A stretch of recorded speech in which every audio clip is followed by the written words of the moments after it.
नमस्कार, मैं हूं राकेश कुमार। आप देख रहे हैं मत अभिमत। देखिए, लोकसभा चुनाव की तैयारी जोरों पर है। सारी राजनीतिक पार्टियों में हलचल है। एक दल से दूसरे दल के तरफ भागने का सिलसिला जारी है और ऐसे में पूर्वी चंपारण लोकसभा क्षेत्र के प्रत्याशियों की घोषणा अभी किसी भी दल द्वारा नहीं हुआ है, चाहे वो एनडीए हो या इंडी गठबंधन हो। किसी के द्वारा अभी तक घोषणा नहीं की गई है। लेकिन इसी बीच जनता के तरफ से प्रत्याशियों को लेकर तमाम तरह की चर्चाएं चल रही हैं। यहाँ प्रधानमंत्री का कार्यक्रम भी होना था, चुनावी सभा होनी थी, जो होगी भी हमको लगता है।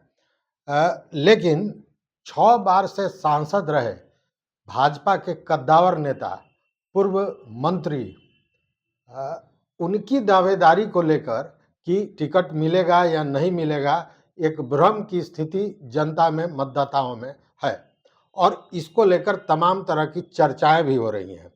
इधर एनडीए को देखें तो एनडीए के तरफ से भी अभी तक किसी भी प्रत्याशी की घोषणा नहीं हुई है, जबकि उसके पहले ही बाहरी और लोकल प्रत्याशी को लेकर भी चर्चाएं शुरू हो गई हैं। तो पूरी स्थिति कहीं ना कहीं अभी धुंध में है। तो इसी धुंध को हटाकर कुछ चीज़ों को साफ करने के लिए, चूंकि अब अगर इस पर चर्चा नहीं होगी तो शायद विलंब हो जाएगा, तो इसी पर चर्चा करेंगे। हमारे साथ हैं वरिष्ठ पत्रकार और राजनीतिक विश्लेषक चंद्रभूषण पांडे जी। सर, आपका बहुत बहुत स्वागत है। तो आज हम बात करेंगे इसी पर। सर, ये पूर्वी चंपारण लोकसभा में ये जो प्रत्याशियों को लेकर तमाम तरह के मामले चल रहे हैं, इसको आप किस तरह देख रहे हैं? पूर्वी चंपारण संसदीय लोकसभा क्षेत्र जो है, इसका पहले नाम मोतिहारी संसदीय लोकसभा क्षेत्र था। तो अब इसे हम लोग पूर्वी चंपारण के नाम से जानते हैं।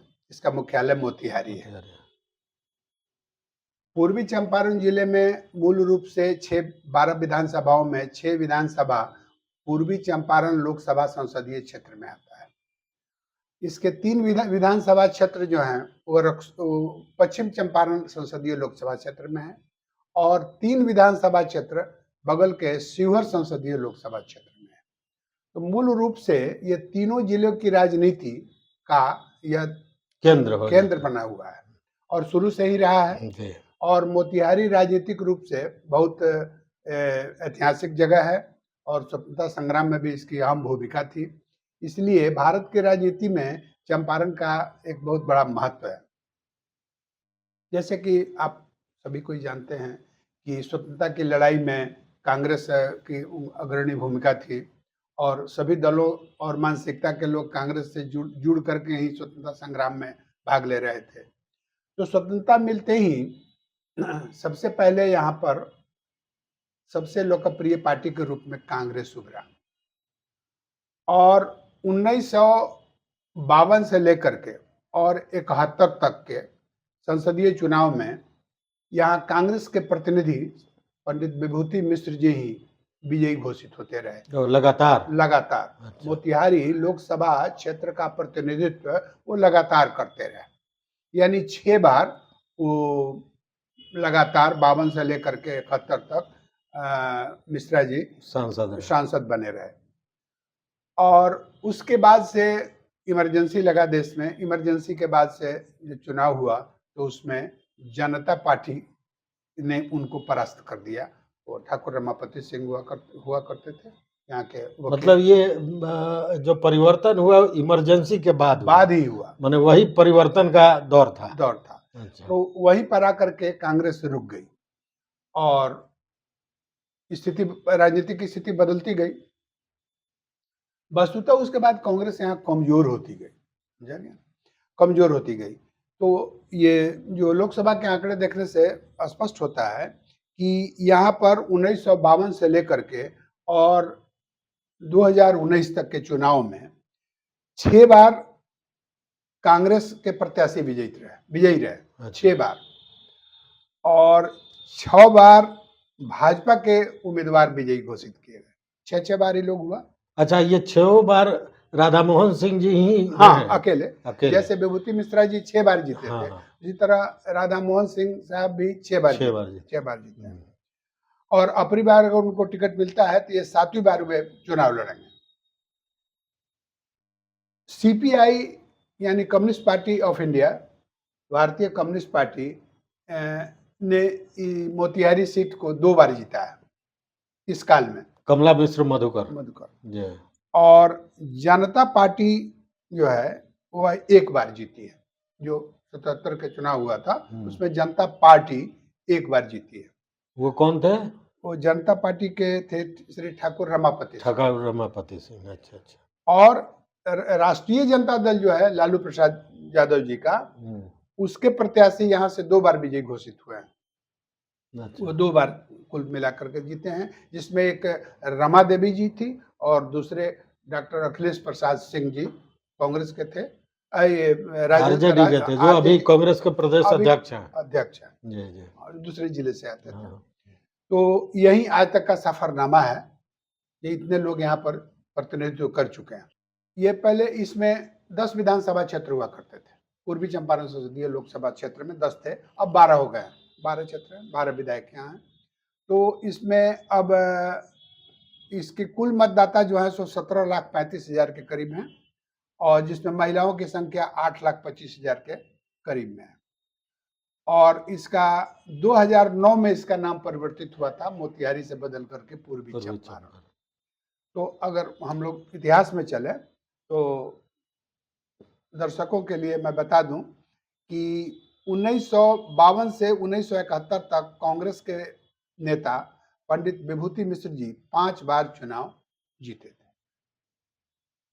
1977 में जनता पार्टी के उम्मीदवार यहाँ के प्रसिद्ध वकील ठाकुर रमापति सिंह ने इस सीट पर विजय प्राप्त की, कांग्रेस को हरा करके। उसके बाद ठाकुर रमापति सिंह जब 77 में जीते थे, उसके बाद 1980 में चुनाव हुआ था। तो 1980 के चुनाव में सीपीआई के श्री कमला मिश्र मधुकर विजयी घोषित किए गए। ये पहले 1980 में जीते थे। इसके पहले केसरिया लोकसभा क्षेत्र से जीते हुए थे एमपी के रूप में। उसके बाद 1989 में भाजपा के श्री राधा मोहन सिंह पहली बार चुनाव यहाँ से जीते 1979 में। 1991 में फिर कम्युनिस्ट पार्टी ऑफ इंडिया के कमला विश्वकर्मा जी इनको पराजित कर दिया था और विजय हासिल की थी। 1996 में फिर भाजपा के राधा मोहन सिंह ने यहाँ विजय प्राप्त की। 1998 में राधा मोहन सिंह को राजद की नेत्री रमा देवी ने इनको पराजित कर दिया, जो अभी शिवहर सांसद है। उसके बाद और अभी भाजपा में है, वो अभी भाजपा में आ गई। 1999 में फिर राधा मोहन सिंह जी ने विजय प्राप्त की। 2004 में भाजपा के राधा मोहन सिंह को राष्ट्रीय जनता दल के डॉक्टर अखिलेश प्रसाद सिंह ने पराजित करके विजय प्राप्त की थी एक बार। उसके बाद 2004 के बाद 2009, 2014, 2019 में लगातार भाजपा के श्री राधा मोहन सिंह विजयी घोषित होते रहे और जो भारत के कृषि मंत्री भी हुए, कृषि मंत्री बने और अभी भी हम यमुना संसदीय क्षेत्र के वो सांसद हैं। और भाजपा में भी पार्टी स्तर पर बहुत ऊपर के लेवल पर रहे हैं, उपाध्यक्ष। हाँ, राष्ट्रीय उपाध्यक्ष भी रहे हैं और यूपी चुनाव के प्रभारी भी थे, जिसमें भारी जीत यूपी में मिली थी भाजपा को। तो भाजपा के बिहार के सबसे बड़े कद्दावर नेता श्री राधा मोहन सिंह जी हैं, जो यहाँ पर प्रतिनिधित्व करते रहे और जिसे पहले बोलचाल की भाषा में कहा जाता था कि कांग्रेस का गढ़ था, वो अब इसको भाजपा का गढ़ समझा जाता है और इसके सर्वाधिक एमएलए भी यहाँ पर जीतते रहे हैं।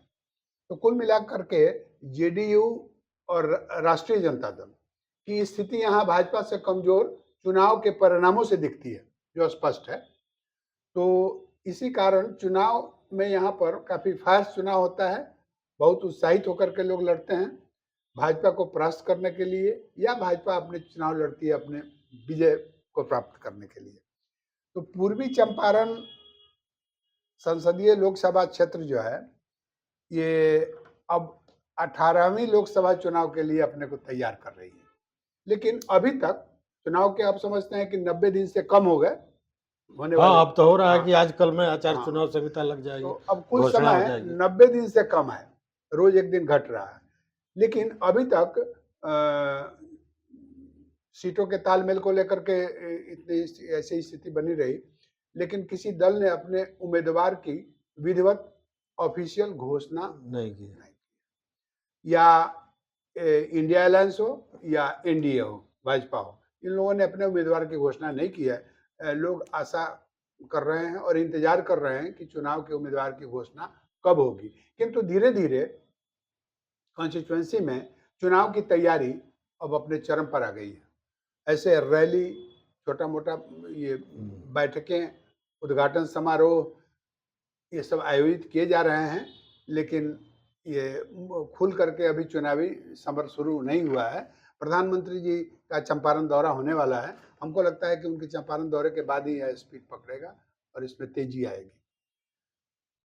तो सबसे ज़्यादा अगर जिले में सड़कों पर, चाय की दुकानों पर, चौक-चौराहों पर जो चर्चाएँ हैं, उसमें लोग उम्मीद लगाते हैं, एक्सपेक्ट करते हैं, बताते हैं कि नहीं फलाँ आदमी को टिकट मिलेगा, उ उनको टिकट मिलेगा तो वो जीतेंगे, उनको टिकट मिलेगा तो वो हारेंगे। ये सब चर्चाएँ सबसे ज़्यादा इस समय मशहूर हैं नहीं तो और इसमें इसमें आप ये बताइए कि अभी तक अब जैसे किसी ज़माने में कांग्रेस का गढ़ माना जाता था, आज के दिन में भाजपा का गढ़ माना जाता है।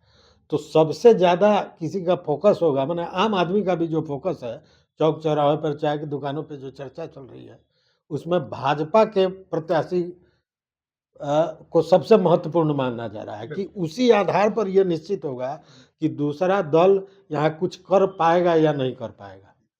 तो उसमें क्या समझ में आ रही तो है बात? लगातार 3 बार से भाजपा की जो विजय हो रही है, उससे यहाँ के विरोधी दल समझिए कि बहुत वो उनका मनोबल डिमोरलाइज़ है। हाँ, डिमोरलाइज़ है, मनोबल उनका गिरा हुआ है गिरा हुआ है।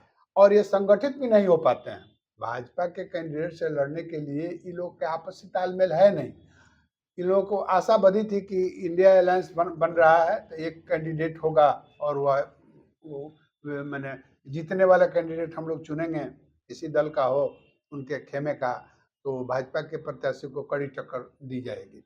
लेकिन स्थिति वैसी बनी नहीं, स्थिति और खराब हो गई, बिखर गई है। तो फिर से उसको सँभालने की कोशिश इंडिया अलायंस वाले लोग कर रहे हैं। लेकिन जो सूची बताई जा रही है, जो समाचार आ रहे हैं, उसमें मोतिहारी को अभी आरजेडी का सीट समझा जा रहा है। अच्छा। यहाँ कांग्रेस का पहले से दावा था, जो कांग्रेस का ये सीट है, कांग्रेस इस पर लड़ेगी और कांग्रेस के उम्मीदवार के रूप में लोगों का नाम भी आ रहा था। लेकिन अब कांग्रेस को जैसे कि लालू प्रसाद जी ने घोषणा की थी, बयान में बताया उन्होंने कल परसों कि 7 जगह कांग्रेस को सीट दिया जा रहा है उन लोगों की सीट शेयरिंग में, जिसमें मोतिहारी सीट नहीं है। इसके अलावे कम्युनिस्ट पार्टी ऑफ इंडिया जो है सीपीआई, कुछ दिन पहले चर्चा में थी कि यह सीट सीपीआई भी इस पर दावा कर रही है। हाँ, बड़ा तेजी में चर्चा हो रही थी। हाँ, तो सीपीआई के लिए भी नामों की चर्चा शुरू हुई और सीपीआई वाले लोग भी काफ़ी उत्साहित हैं कि यह सीट अगर हमको मिलता है तो हम लोग जो है मुकाबला करेंगे और सीट पर विजय प्राप्त करेंगे। तो सीपीआई के भी में भीतरी तैयारी है और अगर एडजस्टमेंट होता है, अगर उनको सीट मिलता है तो वो भी लड़ने के लिए तैयार हैं। तो कुल मिला-जुला करके भाजपा, राजद, कांग्रेस, सीपीआई भीतर ही भीतर अपने-अपने खेमे में अपनी तैयारी कर रहे हैं और कुछ नाम भी अपना दे रहे हैं।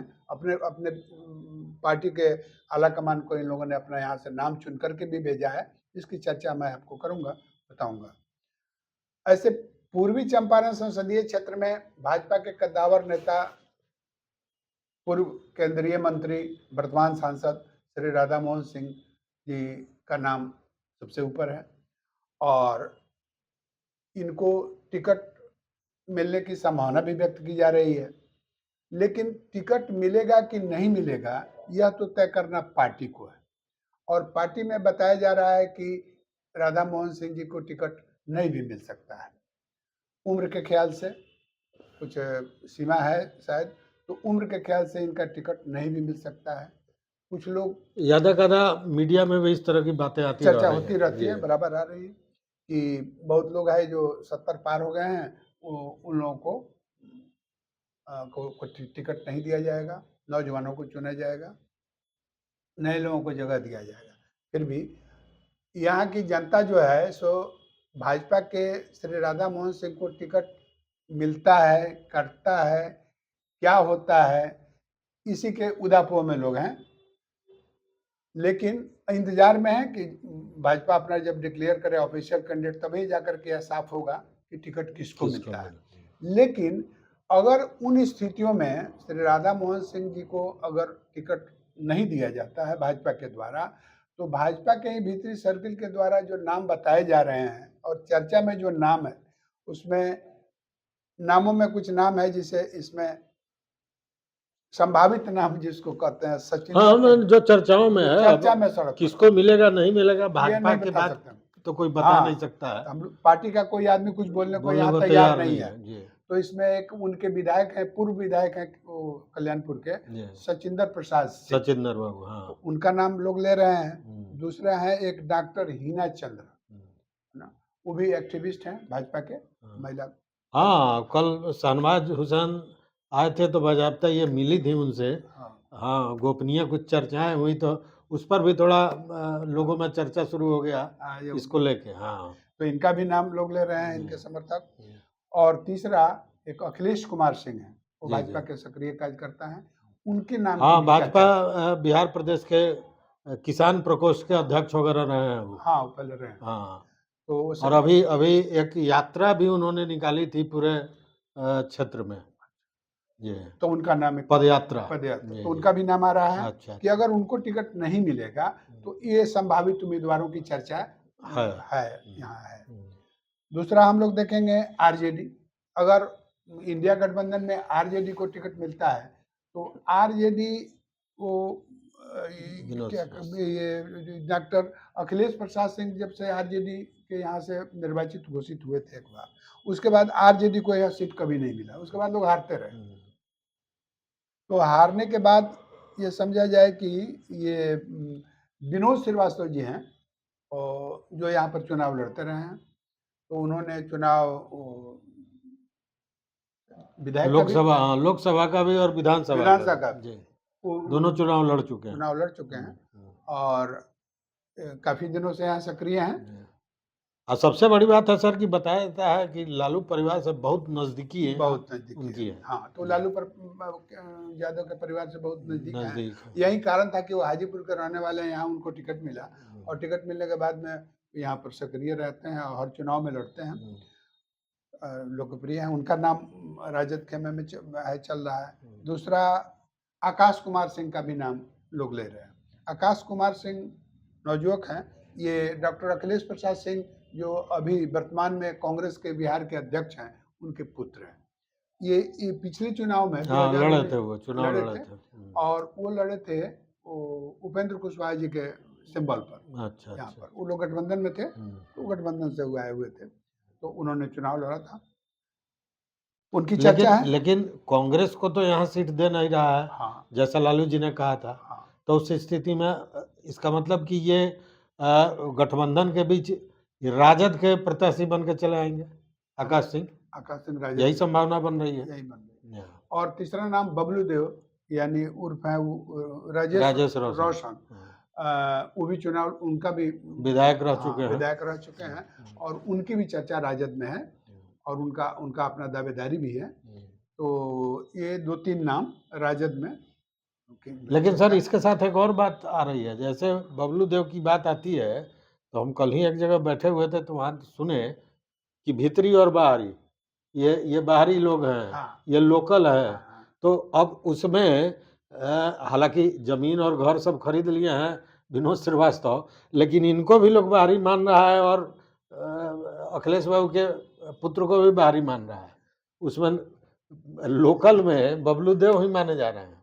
हाँ, ये बात है। और ये असर करता है। पिछले चुनाव में हम लोग देखे थे, ये विगत 10 वर्षों से बाहरी और लोकल लोग का मामला जो है सो कुछ ज्यादा ही चल रहा है। और लोग ऐसा चाह रहे हैं कि नहीं, जो उम्मीदवार हो सो लोकल लोकल हो। तो यह चर्चा हम लोगों में है कि हाँ, मैंने हम लोग बाहर के उम्मीदवार को तवज्जो नहीं देंगे। हम लोग चाहते हैं कि लोकल उम्मीदवार हो जो हम लोगों के साथ हो, दिन-रात साथ रहे, दुख-सुख में काम आवे। तो यह बात ये एक राजनीति का हिस्सा है।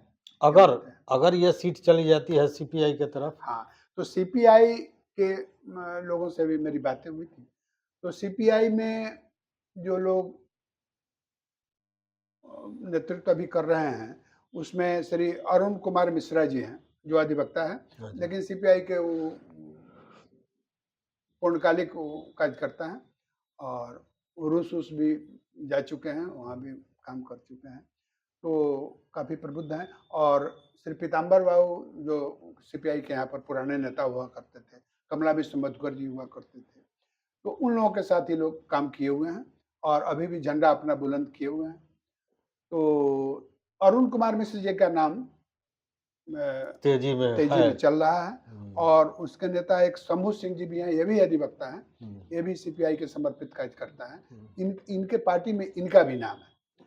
तो हमको लगता है कि इन दो नामों के अलावा शायद मतलब दूसरा सीपीआई में जो खुल के सामने है, हाँ, वही अरुण कुमार मिश्र और शंभू सिंह, यही दोनों आदमी का नाम लोग ले रहे हैं कि अगर इन लोगों को सीट मिलता है, इन दोनों में से कोई कैंडिडेट हम लोगों के लिए अच्छा होगा। और सीपीआई के भी समर्थक यहाँ पर काफ़ी लोग हैं।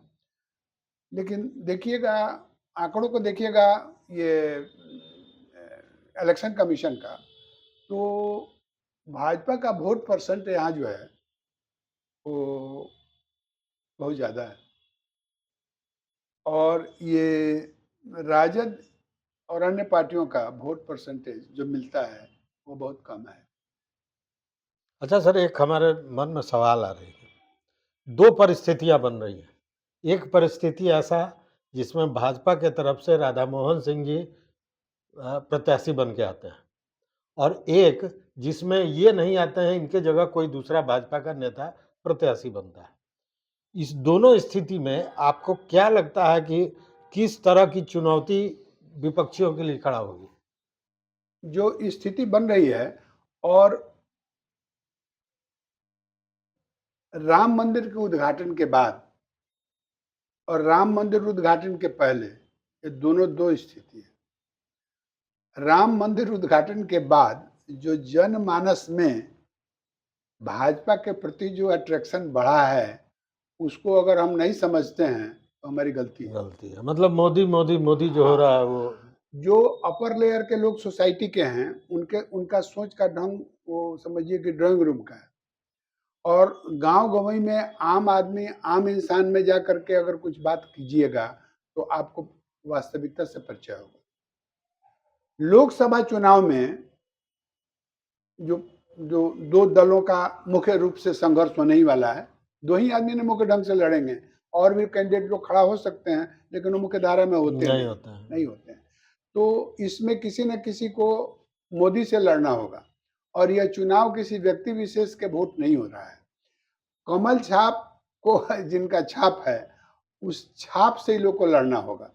और यानी मोदी को वोट देते हैं, मोदी को नहीं वोट देते हैं, विरोध करते हैं, तो चुनाव का मुख्य मुद्दा मोदी होना है और मोदी के किए गए कार्यों के ऊपर ही यह चुनाव की सफलता इन लोगों को मिलेगी या जो इनके विरोधी हैं वो अपने चुनाव जीतेंगे। तो जीत और हार इसी पर केंद्रित हो रहा है। अगर श्री राधा मोहन सिंह जी चुनाव लड़ते हैं तो काफ़ी पहले से ही लोकप्रिय रहे हैं और बहुत ज़्यादा मतों से लोगों को पराजित करते रहे हैं। लेकिन अपरिवार्य स्थिति यह है कि अगर उनके जगह पर मोदी का सिंबल लेकर के कोई दूसरा भी आदमी आता है तो वो भी बहुत बड़ी चुनौती साबित करेगा विपक्ष के लिए। ऐसा बात नहीं है। तो भाजपा दल का जो समर्थन है, जो अभी देखा जा रहा है, वो समर्थन बहुत मजबूत है, बहुत मजबूत है। मतलब मिला जुला के हम लोग कह सकते हैं कि भाजपा अभी यहाँ है और भाजपा ही है, क्योंकि अन्य पार्टियां तो दिखाई भी नहीं दे रही। राधा मोहन सिंह जी यहाँ के कद्दावर नेता हैं जो 6 बार यहाँ का जनप्रतिनिधित्व कर चुके हैं, तो भाजपा में अगर उनको टिकट नहीं भी मिलता है, भाजपा अगर दूसरे किसी को टिकट देती भी है अपने कार्यकर्ता को, तो राधा मोहन सिंह जी तो उसके पीछे है, खड़े रहेंगे। बिल्कुल बिल्कुल। तो इससे जो दूसरा आने वाला कैंडिडेट कोई भी होगा, तो उसको तो इनका मदद मिलेगा ही।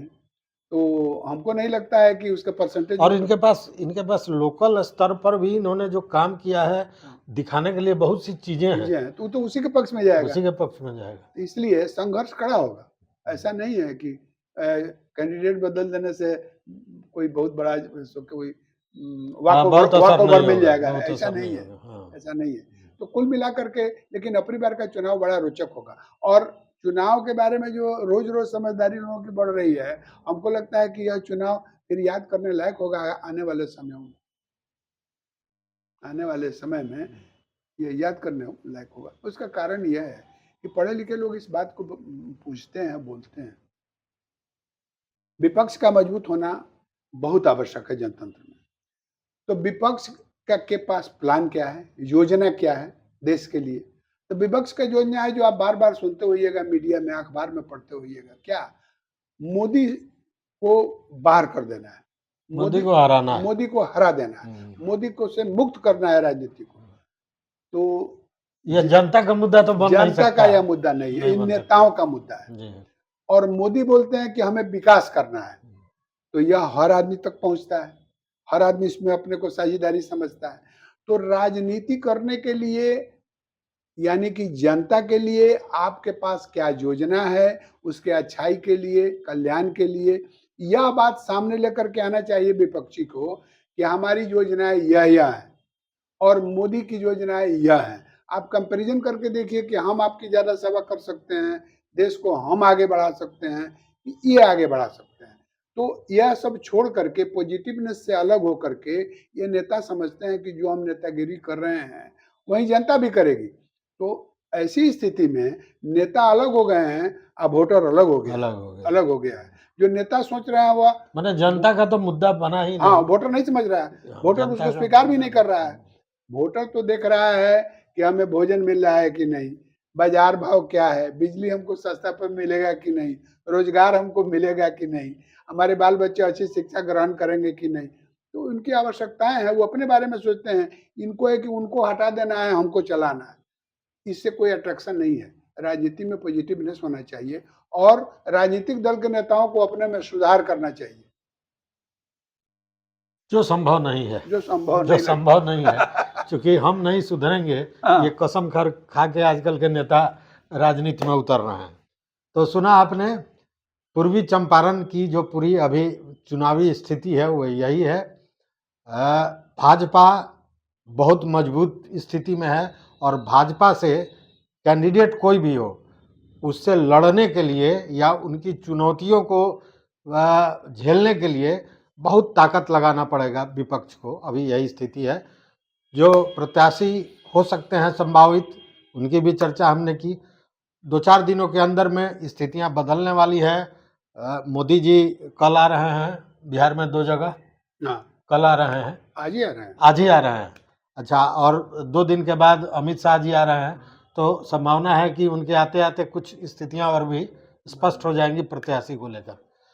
तो और भी कोई गतिविधि होती है तो हम बताएंगे। फिर बेतिया, शिवहर और बाकी लोकसभा क्षेत्रों पर भी हम चर्चा करेंगे। देखते रहिए मत अभिमत। सर, बहुत बहुत धन्यवाद इस पूरे विश्लेषण के लिए। नमस्कार।